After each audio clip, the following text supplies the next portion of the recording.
जब श्री कृष्ण ने कंस वध करके मथुरा को पाप मुक्त किया, तब वे लौटे थे।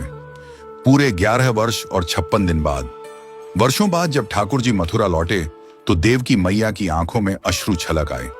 वर्षों की प्रतीक्षा, ममता की अग्नि परीक्षा और पुत्र वियोग की वेदना आज उनके आंचल में उतर आई थी।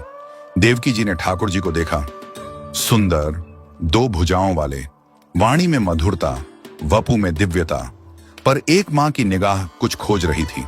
उन्होंने धीरे से कहा, लाला, तू चाहे जितना भी सुंदर हो जाए, चाहे ब्रज में कितनी भी लीलाएं कराए, कितना भी बड़ा बन जाए, पर मां के लिए तो वही पल सबसे अमूल्य होता है जब उसने तुझे पहली बार अपनी गोद में लिया था। और जब मैंने तुझे पहली बार देखा था, उस क्षण तू 2 भुजाओं में नहीं था, तू तो चतुर्भुज था। तेरे हाथों में शंख, चक्र, गदा और पद्म था। वो रूप, वो दिव्य दृश्य मां की स्मृति से कभी मिट नहीं सकता। लाला, तूने मेरी विनती पर बाल रूप धारण कर लिया, 2 भुजाओं में आ गया, पर मैं जब भी तुझे देखती हूं, बार बार तेरा वही चतुर्भुज रूप मेरी आंखों के सामने आता है। बार बार वो ही शंख चक्र चमकता दिखता है। मुझे तू भले 2 भुजाओं में हो, पर मेरी आंखें तुझे चतुर्भुज ही देखती हैं।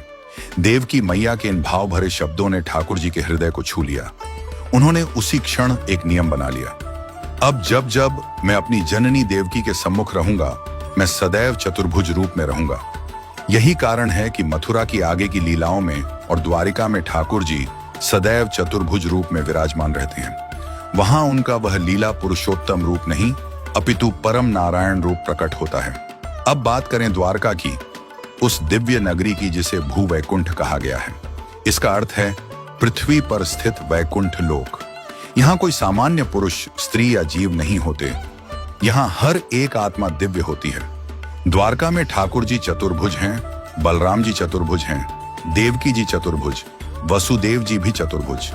यहाँ रुक्मिणी जी, जाम्बवती जी, सभी रानियां चतुर्भुज रूप में स्थित हैं।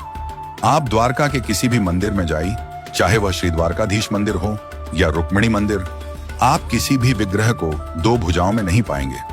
सब चतुर्भुज हैं। यहाँ तक कि श्री राधा रानी, जिनका स्वरूप ब्रज में 2 भुजाओं वाला है, द्वारका में चतुर्भुज रूप में विराजमान होती हैं। क्यों? क्योंकि द्वारका लोक लीला भूमि नहीं, ये योग भूमि है। यह भक्ति का केंद्र नहीं, यह ज्ञान और वैराग्य का धाम है।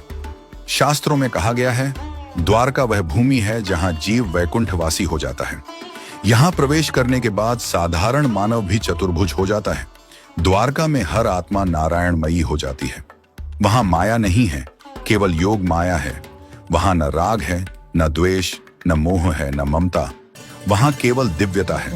यह कथा केवल रूप की बात नहीं करती, यह चेतना की बात करती है। जहां ब्रज में ठाकुर जी लीलामय हैं, वहां द्वारका में वे योगेश्वर हैं। जहां यशोदा मैया ने उन्हें 2 भुजाओं में बांधा, वहीं देवकी मैया के सामने वे चतुर्भुज में खुलते हैं।